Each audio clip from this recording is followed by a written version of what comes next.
اللہ اکبر۔ حضور نے ایک سوراخ سے بیل نکلتے ہوئے دیکھا، نکلنے کے بعد پھر دوبارہ اس چھوٹے سے سوراخ سے وہ گھسنا چاہتا ہے لیکن وہ گھس نہیں پاتا۔ تو جبریل امین سے پوچھا یہ کیا ماجرا ہے؟ عرض کی یا رسول اللہ صلی اللہ علیہ وسلم، یہ اس شخص کی مثال بیان کی گئی ہے جو زبان سے بڑا بول بول بیٹھتا ہے اور پھر اس کو واپس لینا چاہتا ہے تو وہ نہیں لے پاتا۔ جو آپ بول دیا پھر وہ واپس نہیں ہو سکتا، اس لیے بولنے سے قبل سوچ کے بولنا چاہیے۔ یہ بہت سارے تیر زبانوں کے، کچھ لوگوں کی عادت ہوتی ہے کہ وہ فٹ بول دیتے ہیں، وہ یہ نہیں سوچتے اس سے کسی کا دل دکھ جائے گا۔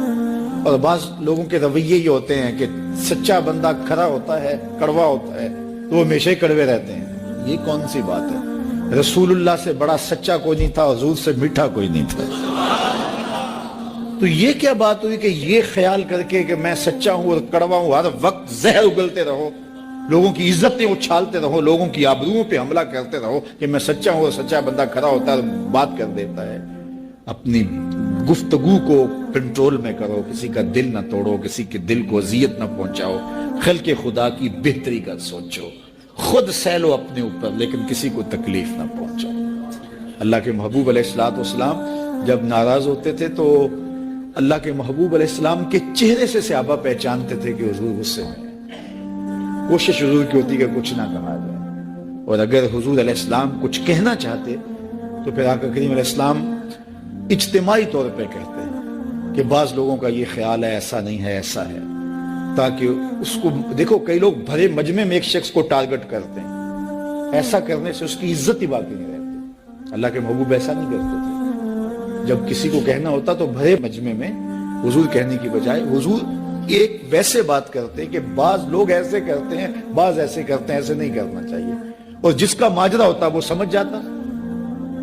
تو یہ کوئی بات نہیں ہوتی کہ میں کھرا آدمی ہوں، میں سچا آدمی ہوں، میں لوگوں کے دل چیرتا رہوں، میں لوگوں کے دل پر حملہ آور ہوتا رہوں، لوگوں کے جذبات سے کھیلتا رہوں، لوگوں کو تکلیف اور آزار پہنچاتا رہوں، اور خلق خدا کے لیے میں تکلیف کا باعث بن جاؤں صرف اس بات پر کہ میں سچا ہوں۔ پہلی بات یہ ہے کہ یہ تیرا گمان ہے کہ تو سچا اور کھڑا ہے، یہ تو اللہ کو پتا ہے کون کہاں کھڑا ہے۔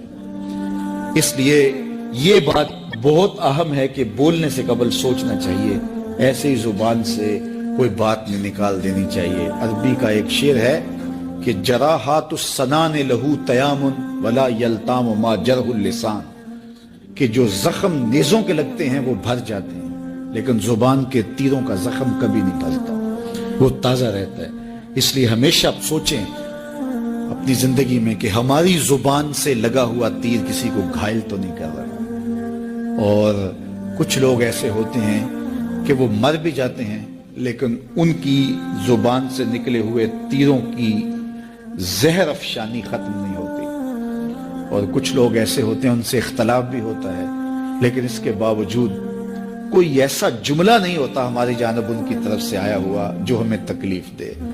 اختلاف اپنی جگہ ہوتا ہے لیکن جب وہ خیال میں آتے ہیں، جب وہ تصور میں آتے ہیں تو نفرت کے شرارے نہیں پھوٹتے، محبت ہی پھوٹتی ہے۔ اس لیے ایسے بن جاؤ کہ لوگ تمہیں سوچیں، تمہارا خیال کسی کو آئے تو ساتھ پیار کی خوشبو آنے لگ جائے، نفرت کے شرارے نہ پھوٹیں کہ کوئی تمہارا خیال کرے تو اس کو تمہاری زبان کے برستے ہوئے تیر آنے لگ جائیں، تمہاری نفرت انگیز باتیں ان کو ستانے لگ جائیں، اور وہ تمہارے خیال سے، تمہارے گمان سے، تمہارے تصور سے وحشت کھانے لگ جائیں۔